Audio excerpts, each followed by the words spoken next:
We're going to talk about finish plans in this video. So your book does give a lot of information on how to set up a finish plan, or one way to set up a finish plan in Revit.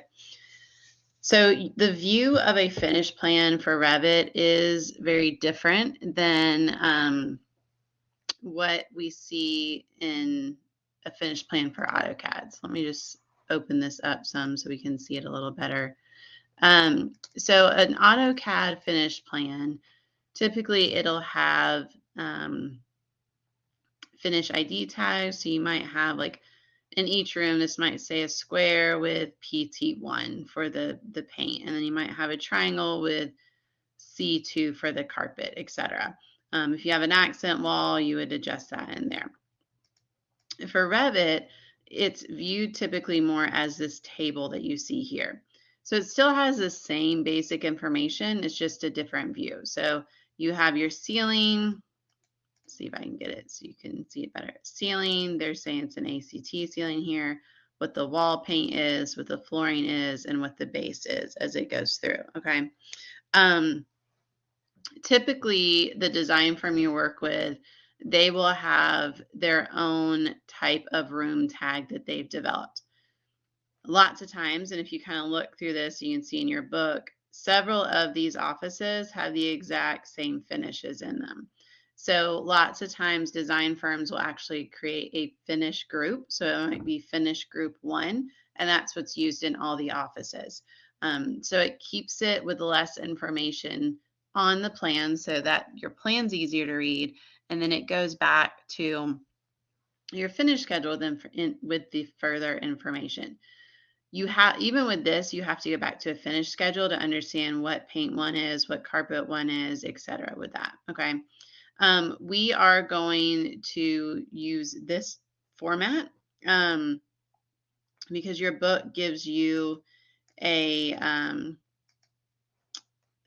download on this, and so that's what we are going to use as we go through that. Okay. Come on. All right.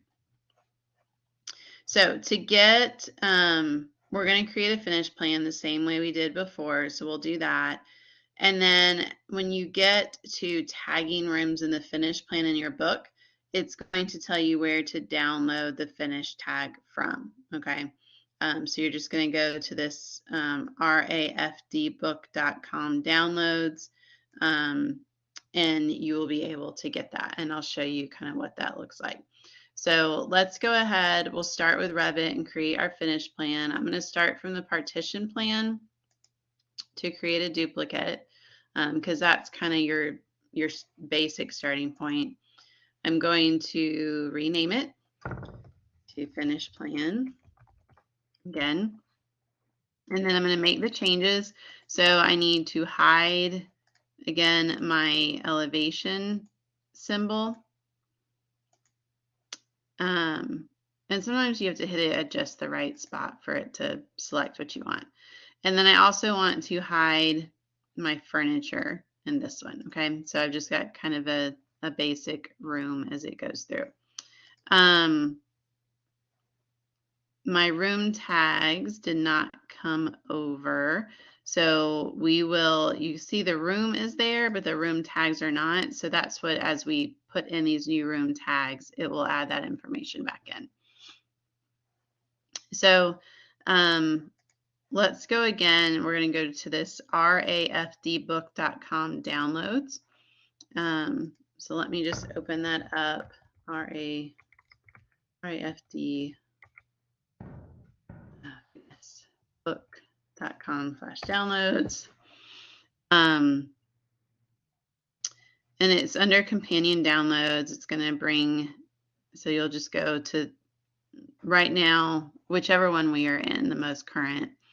And it goes by chapter. So you're going to go down to, we are in the furniture and finish plan section right here. And it says right here, room tag. We're going to download the file. So it's going to place it in your download section, and then we can load it the same as the other components we've done. So when I come back, or actually we'll go to annotate, tag by category. And we're going to edit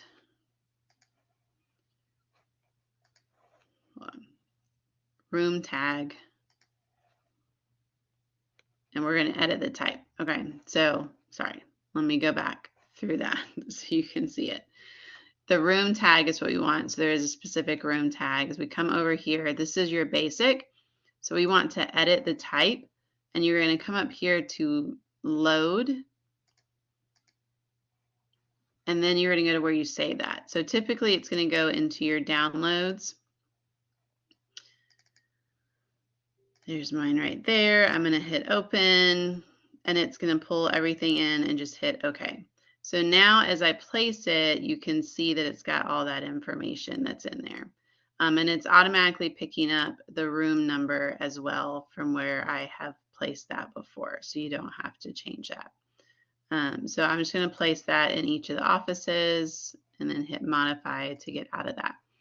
So now I can come in and I can, when I click on it, it's going to do the same question. So I can put this, what I need for each of these. So, you know, if this is an ACT, which is acoustical tile ceiling, I can put that in. If you have a sheetrock ceiling that you want painted, you can put the paint number in. So maybe we're going to paint it and it's PT1. So maybe the walls then are PT2. And maybe the floor is, I'm just going to stick with a C for carpet, C1. And the base, so you can just do base 1. You can do VB for vinyl base. I think they had WB for wall base. So again, any of those symbols or tags will work. Okay. And then we'll just click out of it, and you do that for each one as you go through. So that allows you to easily add in the finish information for your rooms and create that finish plan.